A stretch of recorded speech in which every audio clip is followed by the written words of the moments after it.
It is April 9th, 2025, and I have just finished season 10, episode 11 of Grey's Anatomy. I've never heard of the ring theory of trauma or the ring theory of grief before today, but I looked it up and this is like a little diagram. And from what I understand, because I just Googled this, what I understand is that it's kind of the idea that the person in crisis shouldn't be made to comfort people outside of their circle of grief. So basically, comfort is brought into the person in crisis, and then anybody who's also dealing with the crisis but is not the person in crisis, they can accept comfort or they can seek out comfort from people outside of the circle. So basically, Arizona could dump on Callie because she's the one who was in the plane crash and lost her leg, and Callie can dump on anyone who is not Arizona, being the spouse. And this makes sense in regards to the plane crash. Arizona was the one who was in the plane crash. Callie wasn't there. Arizona is the one who was screaming for days and then lost her leg. So I think as far as that is concerned, you're right. There are definitely times where Callie does take on the plane crash trauma like she was physically there. And I don't think she intends to, but I could see how the lines are blurred for her a little bit.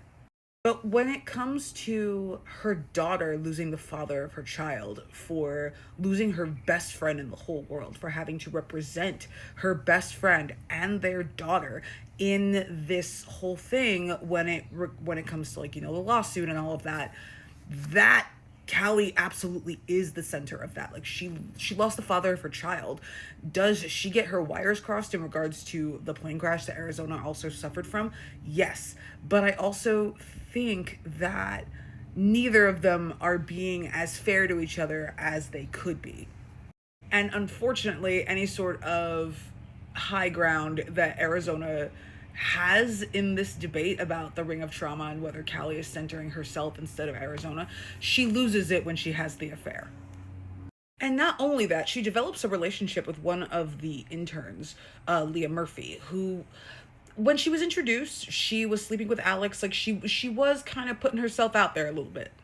And the issue that Leah Murphy has with Alex is that, or just in general with these hookups, is that she hooks up with somebody and then she gets way too attached, which is not great when someone who ranks higher than you at your job and is going through a tumultuous marriage separation and probably a custody battle, when that person is your closet key. Leah's gonna have some problems. To Leah's credit, she's trying not to put too much on Arizona, but she ends up going through something really bad. Somebody high on bath salts bites the shit out of her neck, and she has to get tested for HIV and all of that stuff. It's kind of the same situation, I think, as what Izzy went through when she had to get her HIV test and all of that. Arizona is very nice, very kind about it, and she's very now is not the time to think of yourself as a burden.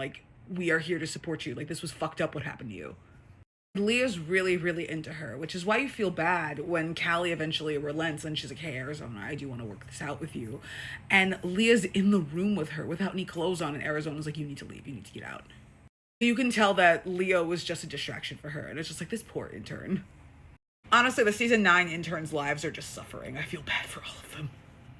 Speaking of season 9 interns, there is a Shane scene that actually got me to cry this season.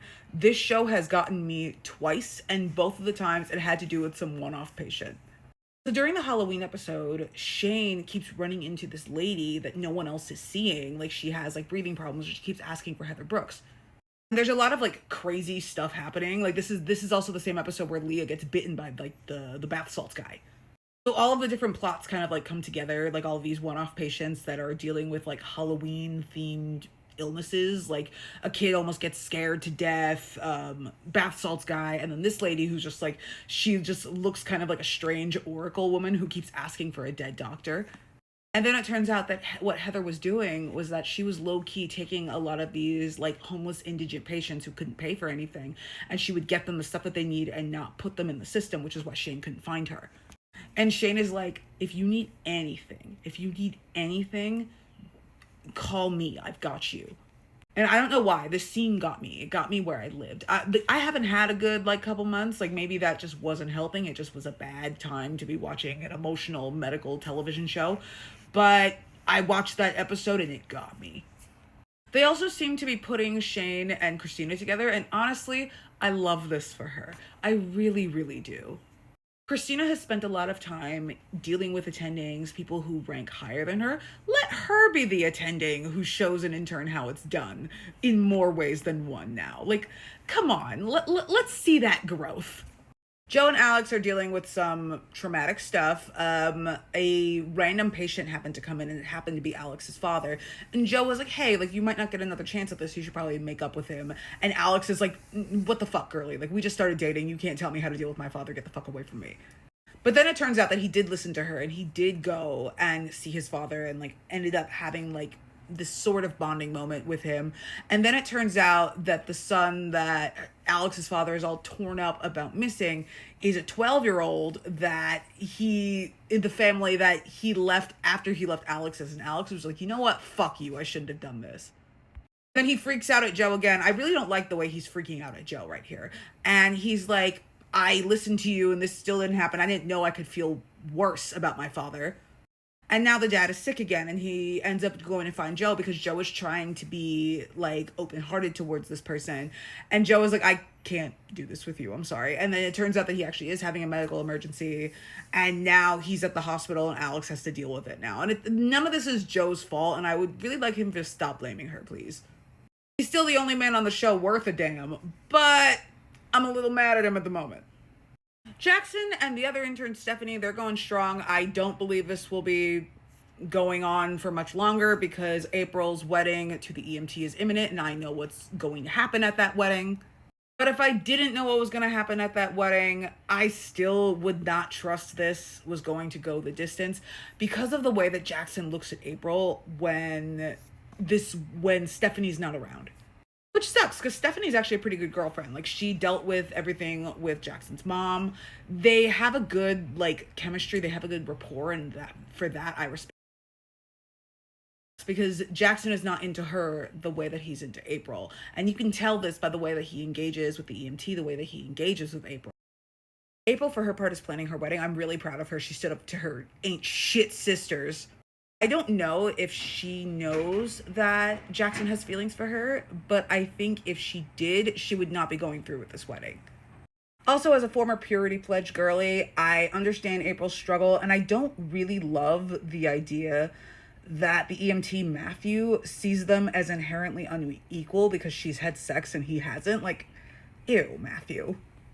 Anyway, April had her bridal shower, so this plot point that I know about is imminent. And I was gonna say this is the last plot point that I know about, but I got spoiled for the Derek thing last time, so there's still something in the distance that I still know about. Bailey is actually coming on with some symptoms of OCD, which is really sad for her. The last season, there was this problem with the gloves during like the merger, like before the plane crash, people bought out the hospital. There was like these, they bought cheaper gloves and the gloves snapped, and then Bailey happened to have like a staph infection and she gave it to all these patients by accident. And ever since then, like, she has not been herself. Everyone's like trying to help. Ben actually came back. He quit surgery. Like, the fuck? That ends up sending Bailey into even more of a spiral because she's just like, there's so much in her life that she can't control. And she can't control whether the gloves that she wears are going to have her passing on infections to people.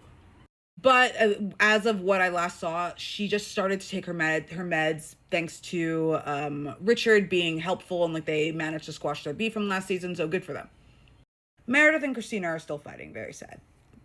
On Meredith's end, she feels like Christina doesn't respect her as a doctor anymore because she decided to have kids. And then Christina is kind of like pulling away from Meredith with like all the kids stuff because she showed up to this birthday party with cupcakes. And then she left the party and she just left the cupcakes there. And I'm like, well, Christina, why did you do that? But then on the flip side, Meredith keeps saying shit that pisses Christina off, where she's just like, hey, like, this person's acting like really mean. Like, what are you teaching them? And Christina's like, are you saying that I'm a mean person? Like, the fuck is wrong with you? I actually didn't get to cover everything, but I'm going to continue watching the season. And this was really interesting to learn about. And I'm really enjoying the show still, even though I got spoiled for some stuff.